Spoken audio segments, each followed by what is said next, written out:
Today we will study a new topic, that is torque on a dipole in a uniform electric field. So as you know that we are studying about electric dipole, and dipole is basically a pair of two equal and opposite charges separated by a small distance. Okay, now what happens when we put a dipole in external field, okay, external electric field, and that field is uniform.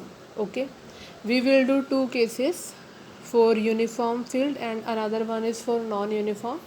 In the uniform field we will drive a formula, but in non-uniform field we will just study qualitatively. Okay, so the first is torque on a dipole in a uniform electric field. Uniform electric field is represented by parallel lines. Okay, so this figure is representing a uniform electric field. Okay, now in the next diagram you can see here that a dipole is kept. Okay, a dipole is kept making an angle theta with the electric field. Okay, we are taking a generalized case, theta can be any value. Here we are supposing that our dipole is making angle theta. Okay, so first discuss about the force. Okay, सबसे पहले force के बारे में पता करेंगे, क्योंकि force हमारी physics का सबसे इम्पॉर्टेंट, अगर एक physical quantity, one of the physical quantity जो इम्पॉर्टेंट है वो है फोर्स. ठीक है, तो फोर्स प्लस क्यू पे कैसे लगता है? Force in the direction of electric field.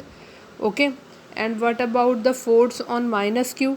In the opposite direction of electric field. Plus charge पे सेम डायरेक्शन में लगता है, माइनस पे अपोजिट में लगेगा. ठीक है, तो फोर्स देखते हैं. फोर्स हो गया प्लस क्यू एंड, अगर आप यहाँ पे देखें, plus Q E and minus Q E.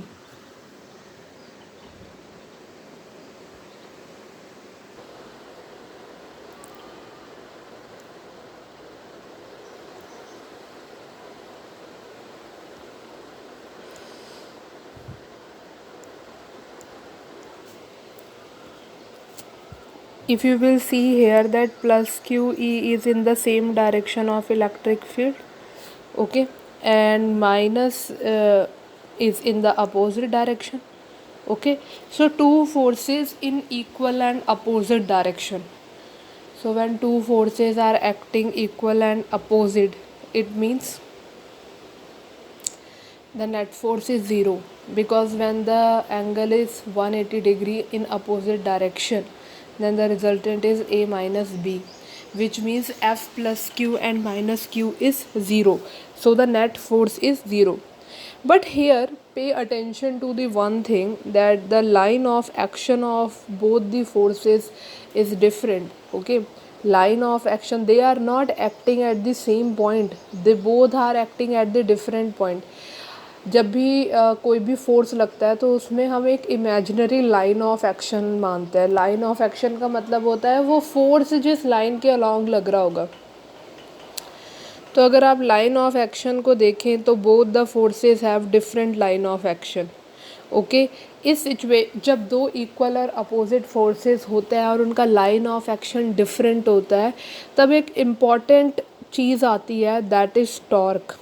Okay, when two equal and opposite forces acting at different line of action, then there is torque, and torque है rotational analog of force. मतलब कि अगर torque है तो rotation होगी, यानी ये dipole क्या करेगा? घूमेगा. ओके, रोटेट करेगा. Okay, this dipole okay will rotate. Okay, will start rotating in this direction, because one will move in this direction and another will in this direction. Okay, so it will start rotating. Now our task is to find out the value of torque. Okay, so for that, first you need to write this one, that force exerted on charge plus q is QE, force exerted on charge minus q is minus QE, net force is 0. Okay. Next is two equal and opposite forces acting but their line of action is different. Okay. There is a formation of couple forces. Okay. Whenever there is a formation of couple, rotation will come into a role and object will rotate. Okay. So what is rotational analog of force is torque. Okay. Rotational analog of force is torque. Torque is either force into perpendicular distance between the forces. Okay, formula of torque is R cross F also, and this is another formula. आपको कोई भी एक force की magnitude लेना है, क्योंकि दोनों forces के मैग्नीट्यूड वैसे बराबर होगा अगर आप साइन को भूल जाओ, दोनों क्यू ई है और टॉर्क में हमेशा ऐसे ही होगा। तो आपको एक कोई भी मैग्नीट्यूड लिखना है और उनके बीच की परपेंडिकुलर डिस्टेंस लेनी है।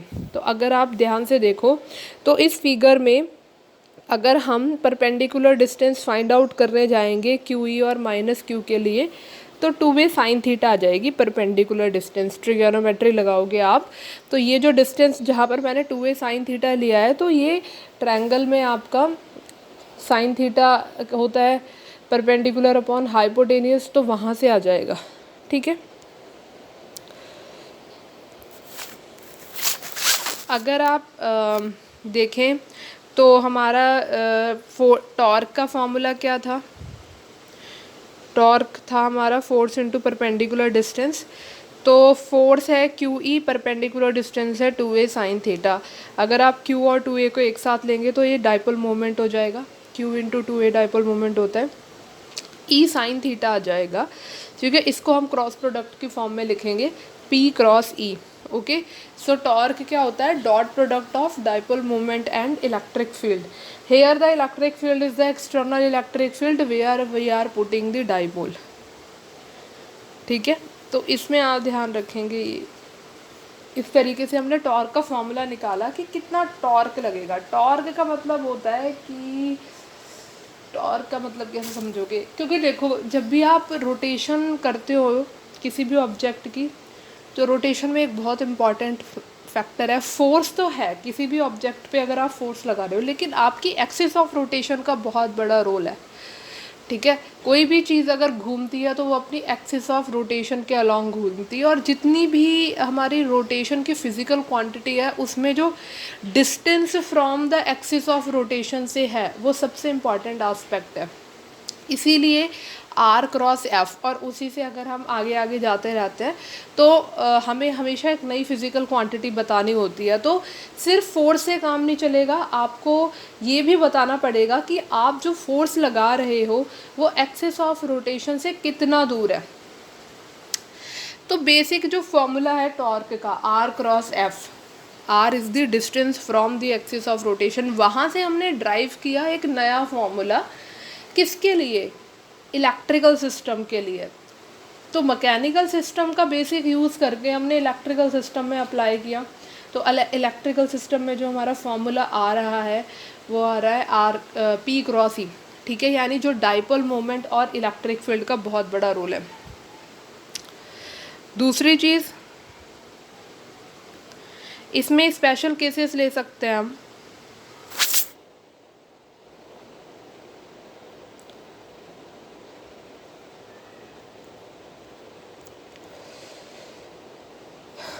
स्पेशल केसेस पे आते हैं। थीटा ज़ीरो होगा तो क्या होगा? थीटा ज़ीरो का मतलब पहले समझना पड़ेगा आपको। थीटा ज़ीरो हुआ मतलब क्या हुआ?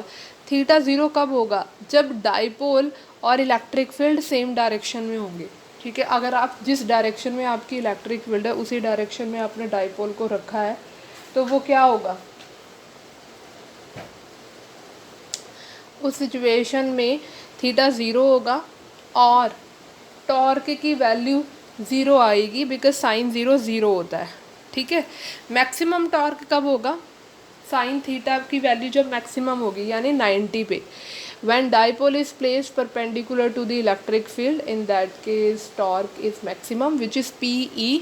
sin 90 1 हो जाएगा, तो टॉर्क आ जाएगा पी ई। टाउ से डिनोट करते हैं, it's not T, okay, it's tau, it's a symbol. तो